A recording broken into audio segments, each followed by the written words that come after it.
नमस्कार, आप देख रहे हैं मेरा गांव मेरा देश। मैं हूं आपके साथ हिमानी कटारिया। बुलेटिन की शुरुआत करेंगे कुछ खास खबरों के साथ। चंडीगढ़ में हरियाणा के मुख्य सूचना आयुक्त ने शपथ ली।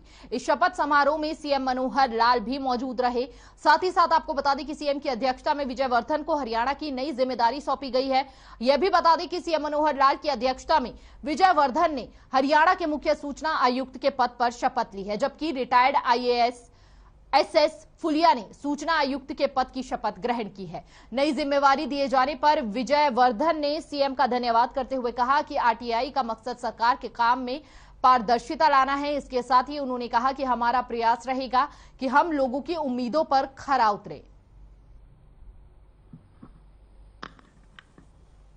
मैं सरकार की एक्टिविटी से रिलेटेड चाहिए तो वो एक ट्रांसपेरेंट और इफेक्टिव और जल्दी से उनको दी जानी चाहिए। इसका मेन पर्पस ये है कि जो the philosophy behind the act is to make the government accountable and transparent to the citizens.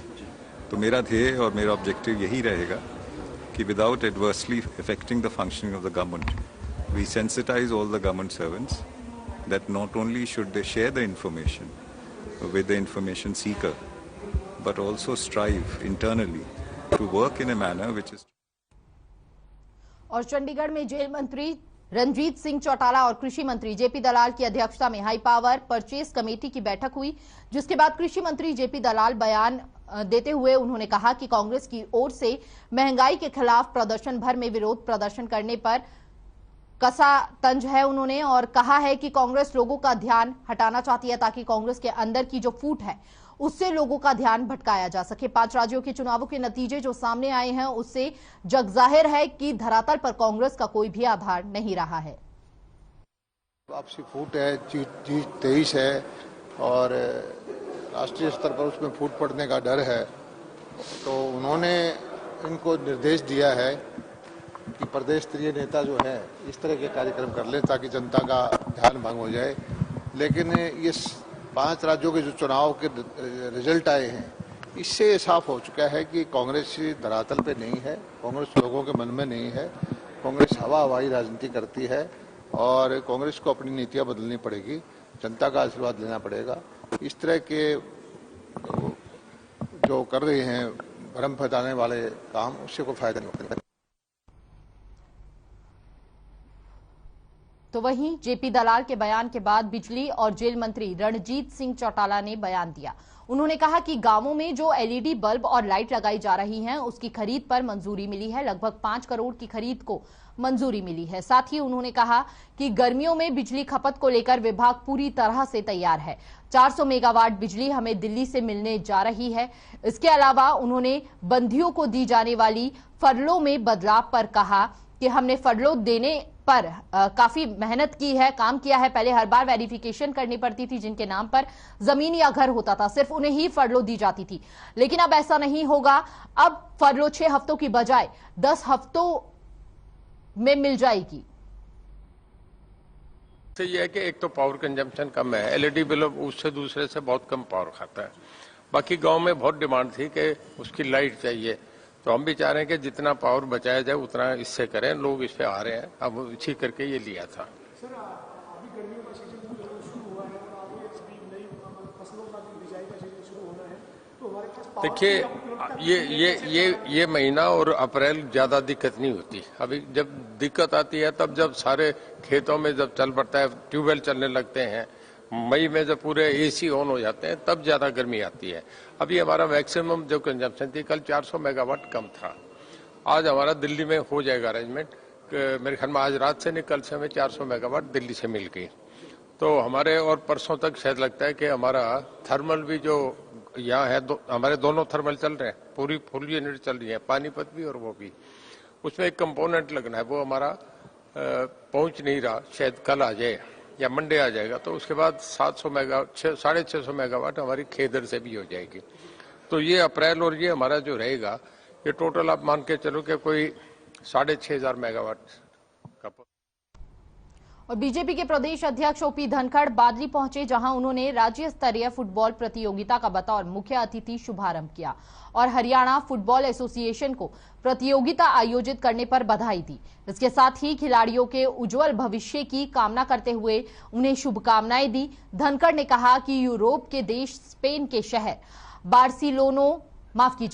Barcelona में जिस तरह फुटबॉल का खेल लोकप्रिय है, उसी तरह से प्रदेश के बादली और आसपास के क्षेत्र में फुटबॉल का खेल लोकप्रिय है। हमें खुशी होती है कि जब हमारे क्षेत्र के युवा विश्व स्तरीय खेल प्रतियोगिताओं में मेडल जीतकर सफलता का परचम फहराते हैं।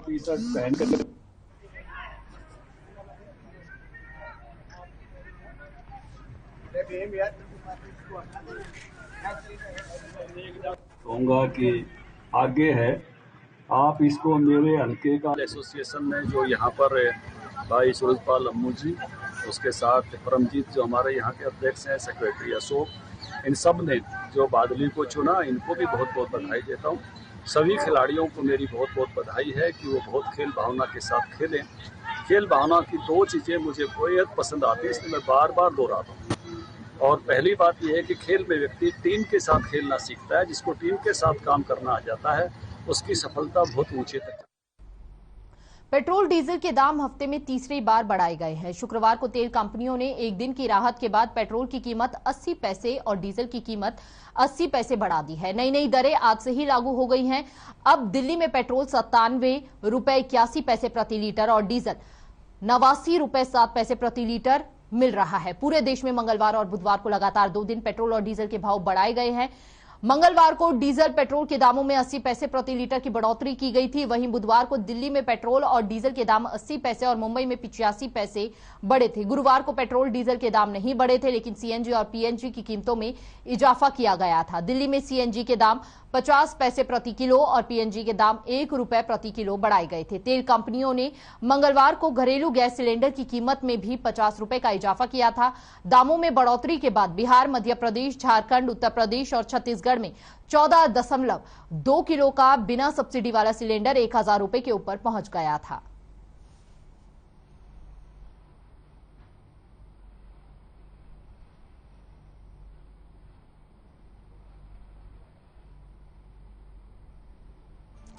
तो 4 दिनों में तीसरी बार ये दाम बढ़े हैं। दिल्ली की बात की जाए तो पेट्रोल 97 रुपए 81 पैसे, डीजल की 89 रुपए 7 पैसे, मुंबई में पेट्रोल 112 रुपए 51 पैसे, वहीं डीजल 96 रुपए 70 पैसे। कोलकाता की बात की जाए तो 107 रुपए पेट्रोल और इसी के साथ आपको बता दें कि 107 रुपए 18 पैसे प्रति लीटर पेट्रोल बिका। वहीं डीजल 92 रुपए 22 पैसे प्रति लीटर।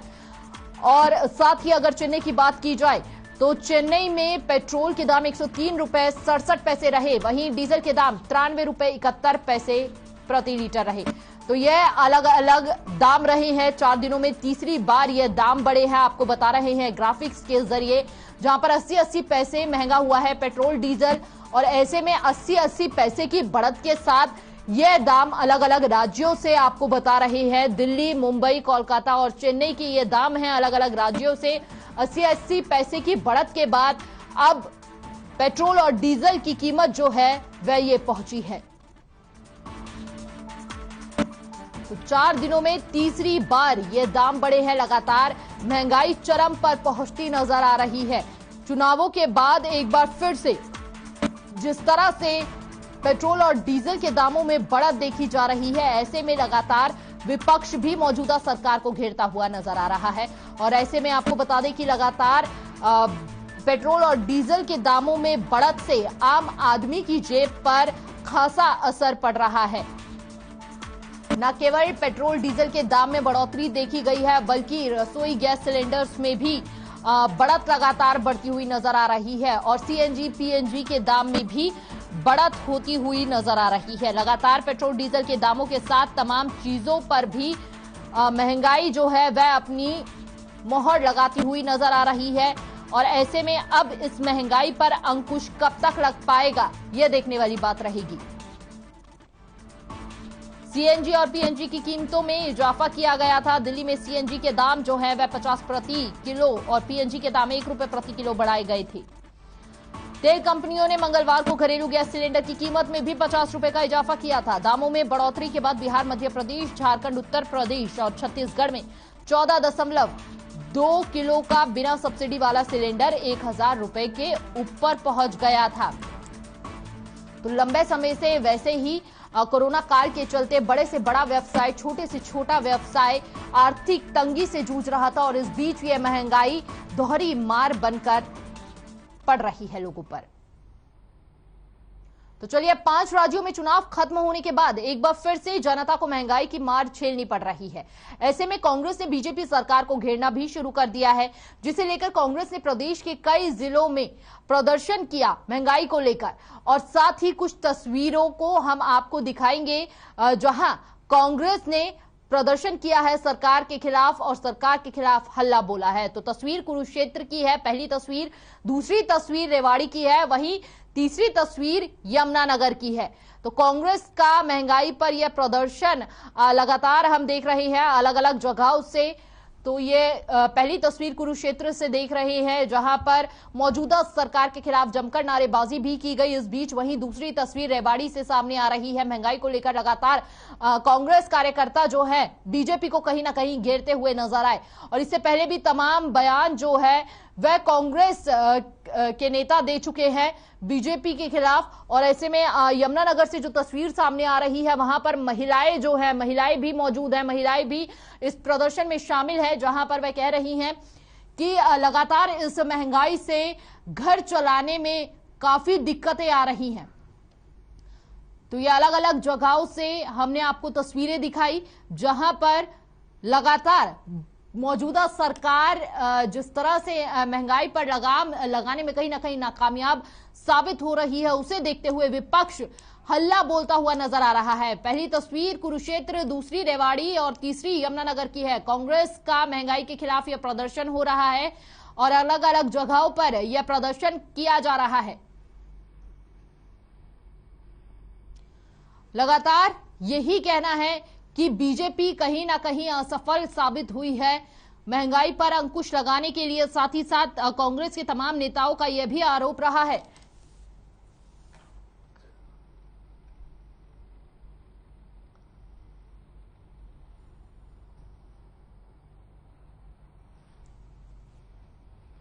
तो अगली तस्वीरें जो है वह रोहतक से सामने आई है। सोनीपत है दूसरी तस्वीर, सोनीपत से दूसरी तस्वीर आप देख रहे हैं। वही तीसरी तस्वीर अंबाला से है। देखिए, अगर रोहतक की बात की जाए तो वहां पर कई लोग जो है प्रदर्शन के दौरान हाथों में सिलेंडर लेते हुए भी नजर आए हैं। लगातार गैस सिलेंडर के दाम में बढ़ोतरी को लेकर यह प्रदर्शन वहां पर किया जा रहा है। रोहतक से तस्वीरें हैं, कई महिलाएं जो है प्रदर्शन में बैठी हुई नजर आ रही है। वहीं तीसरी तस्वीर की बात की जाए तो तीसरी तस्वीर में लगातार बीजेपी के खिलाफ जमकर नारेबाजी की जा रही है। हालांकि पुलिस बल वहां पर तैनात है। महंगाई कम करो, कम करो, लगातार यह बात वहां पर स्लोगन लिखकर हाथों में पट्टे लिए यह बात कही जा रही है कांग्रेस नेताओं द्वारा। वहीं तीसरी तस्वीर अंबाला से है।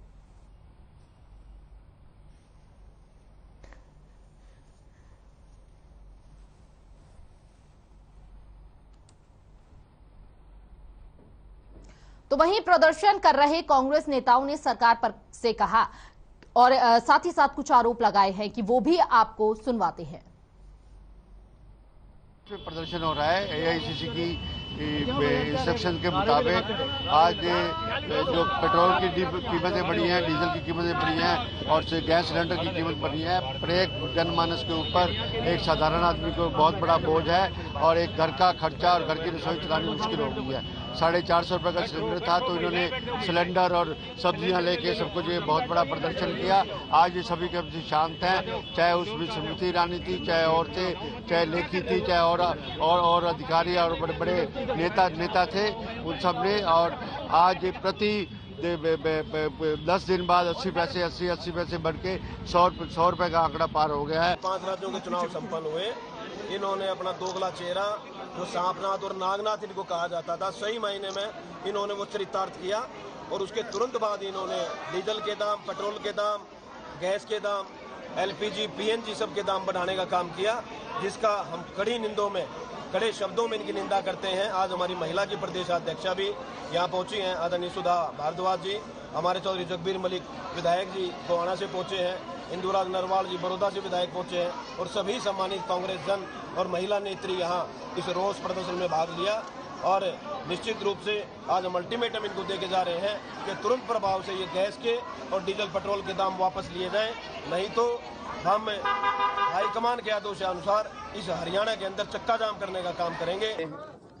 हर चीज महंगी हो गई और इतनी महंगी हो गई कि कोई कंट्रोल ही नहीं है कि घर कैसे चलेगा। आमदन तो कोरोना काल में घटी है और खर्चे बढ़ गए, तो कैसे होगा, कैसे आदमी काम करेगा। इसके लिए हम आज कांग्रेस पार्टी द्वारा जो आह्वान किया गया कि पूरे प्रदेश के हर जिले में डीसी के माध्यम से राष्ट्रपति महोदय को ये ज्ञापन हम सौंप। तो चलिए खबरों में आगे बढ़ेंगे। करनाल के गांव हरसिंहपुरा के संस्कार भारती प्राइवेट स्कूल में 12वीं कक्षा के वीरेन नाम के छात्र के हत्या के मामले में मुख्य आरोपी शुभम समेत 10 लोगों पर मामला दर्ज हुआ है। बताते चले कि दोनों छात्रों के बीच पहले से रंजिश चल रही थी। शुभम नाम के छात्र ने चाकू से वीरेन पर हमला किया, जिससे वीरेन लहूलुहान हो गया, जिसके बाद स्कूल के लोगों ने घायल को इलाज के लिए अस्पताल में भर्ती कराया, जहां छात्र को डॉक्टर ने मृत घोषित कर दिया। वहीं इस घटना के कुछ अंश सीसीटीवी कैमरे में भी कैद हुए हैं। स्कूल में हुई छात्र की हत्या की सूचना मिलते ही डीएसपी भारी पुलिस बल के साथ गांव में पहुंचे और घटना की छानबीन शुरू कर दी। वहीं डीएसपी ने बताया कि मामले की छानबीन की जा रही है, लेकिन अभी तक किसी की गिरफ्तारी नहीं हुई है।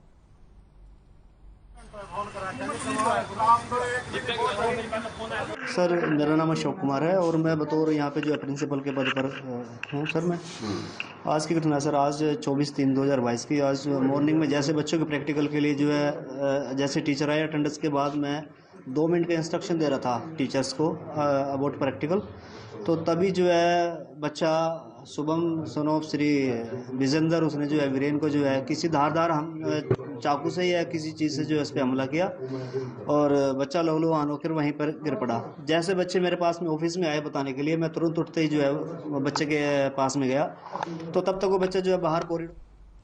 और गोहाना रोड पर शुगर मिल के सामने एक ऑफिस में शराब पार्टी में कहासुनी के चलते 17 वर्षीय युवक की गोली मारकर हत्या कर दी गई।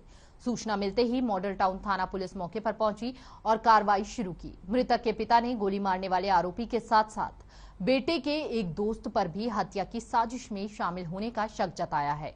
पुलिस ने 2 आरोपियों के खिलाफ मामला दर्ज कर जांच शुरू कर दी है।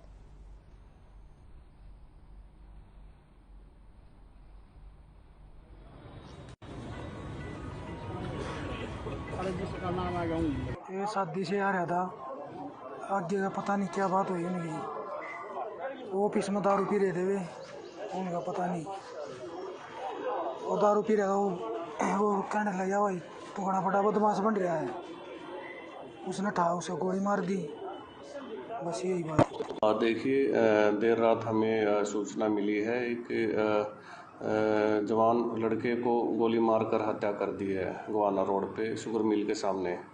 तो पुलिस इमीडिएट वहां पहुंची है और हम लोगों ने टीमें गठित कर दी है। FIR लॉन्च की जा चुकी है। सामने आया सर क्या कुछ पुरानी रंजिश थी, कैसे कुछ हत्या की, क्या रीजन रहा हत्या के पीछे? अभी वो सारी चीज़ें तफ्तीश का विषय है। CCTV फुटेज ली गई है और सारी चीज़ें हम इन्वेस्ट। और पानीपत में हरियाणा रोडवेज का कहर थमने का नाम नहीं ले रहा है। आए दिन हरियाणा रोडवेज की बसें लोगों की जान ले रही हैं।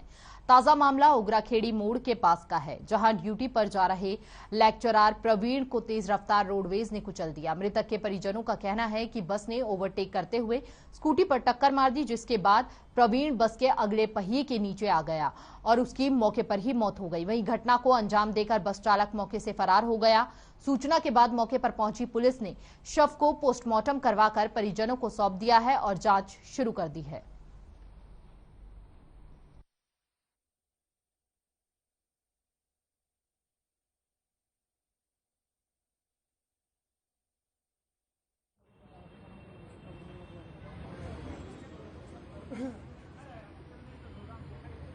ये निम्बरी गांव से प्रवीण जी थे।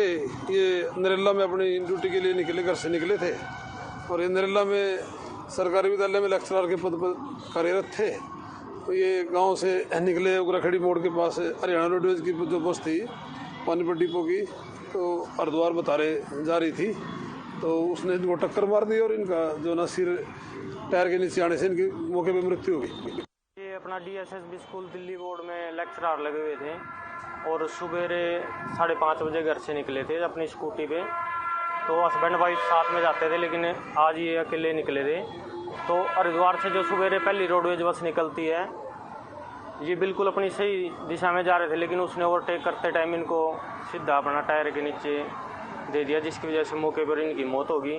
बहुत ही शरीफ और मेहनती और हमारे गांव का एक बहुत ही इंटेलिजेंट बच्चा था जो हमने आज खो दिया है।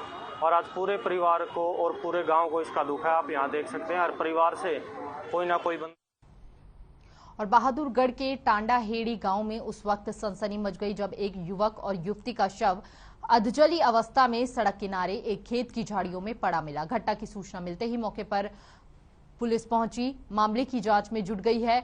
आशंका जताई जा रही है कि दोनों की हत्या के बाद शवों को जलाया गया है। पुलिस के आला अधिकारियों के साथ साथ फॉरेंसिक टीम भी मौके पर मौजूद है।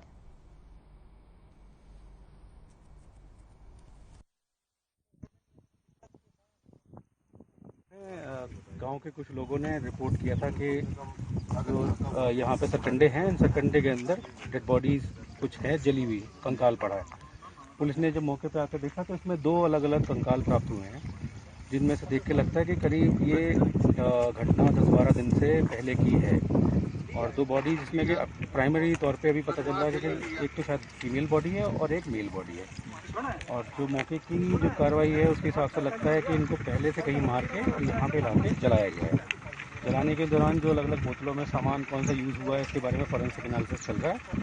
और आसपास के इलाके की हमने तलाशी ली है। उसमें तलाशी के दौरान कुछ चीज़ें फीमेल जो है उसकी कुछ चप्पल और दूसरी चीज़ें कपड़े वगैरह प्राप्त हुए, उनके सैंपल्स लिए जा रहे हैं। और उसके गले से एक तावीज़ जो और झज्जर गांव के सिलानी में एक किसान की संदिग्ध परिस्थितियों में मौत हो गई। बताया जा रहा है कि किसान सोमबीर फसल खराब होने की वजह से मानसिक रूप से परेशान चल रहा था। घर न लौटने पर जब परिजनों ने खेत में जाकर देखा तो वह बेहोशी की हालत में पड़ा हुआ था, जिसके बाद परिजनों ने सोमबीर को झज्जर के सरकारी अस्पताल में भर्ती कराया, जहां उसकी गंभीर हालत को देखते हुए उसे रोहतक PGI रेफर कर दिया गया है। लेकिन किसान ने रास्ते में ही दम तोड़ दिया। फिलहाल पुलिस ने शव को पोस्टमार्टम के बाद परिजनों को सौंप दिया है।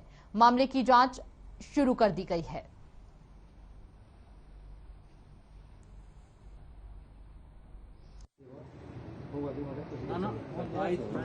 आज सुबह सूचना मिली थी कि सोमबीर सनोफ्राम किशन सिलानी जाली बेहोश की हालत में दाखिल जी झज्जर हुआ है, जिसको रेफर किया गया था PGI में स्रोत तक। वापिस घर वाले रास्ते में दम तोड़ने के कारण जी झज्जर ले गया, जिसको डॉक्टर साहब ने मृत घोषित कर दिया। अभी तक तो यही सामने आया है कि परिवार वालों से सुबह खेत में गया था काम करने के लिए और खेत में बने कमरा में घायल अवस्था में पड़ा हुआ था, बेहोशी की हालत में। उपजाऊ फसल खराब न होने से अभी तक तो यही बता रहे हैं कोई फसल के कारण परेशान रहता था, इसी मानसिक कोई।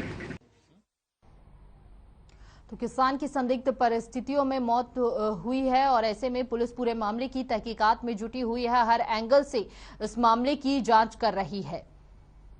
झज्जर का यह पूरा मामला है जहां पर एक किसान की मौत हो गई। फसल खराब होने से काफी समय से परेशान था। हालांकि पुलिस पूरे मामले की जांच कर रही है। तो वहीं रेवाड़ी में हरियाणा नारकोटिक ब्यूरो की टीम ने रेड करते हुए एक नशा तस्कर की धरपकड़ की। टीम ने तस्कर के कब्जे से 2.5 किलो गांजा जब्त किया है, जिसके बाद आरोपी के खिलाफ NDPS एक्ट के तहत केस दर्ज कर उसे कोर्ट में पेश किया गया है, जहां से उसे जेल भेज दिया गया है। नारकोटिक्स ब्यूरो टीम को सूचना मिली थी कि गांव जाटूवास का रहने वाला ईश्वर सिंह नाम का शख्स नशे का अवैध कारोबार करता है। सूचना के बाद HNCB की टीम ने उसकी घेराबंदी की और गांजा बरामद किया।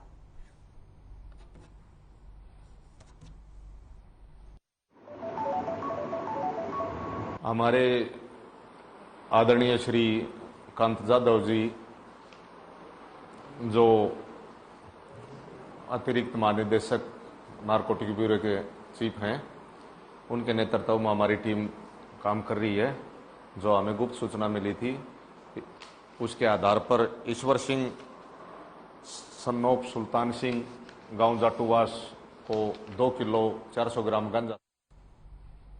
फिलहाल मेरा गांव मेरा देश में बस इतना ही। तमाम बड़ी खबरों के लिए बने रहिए हमारे साथ। नमस्कार।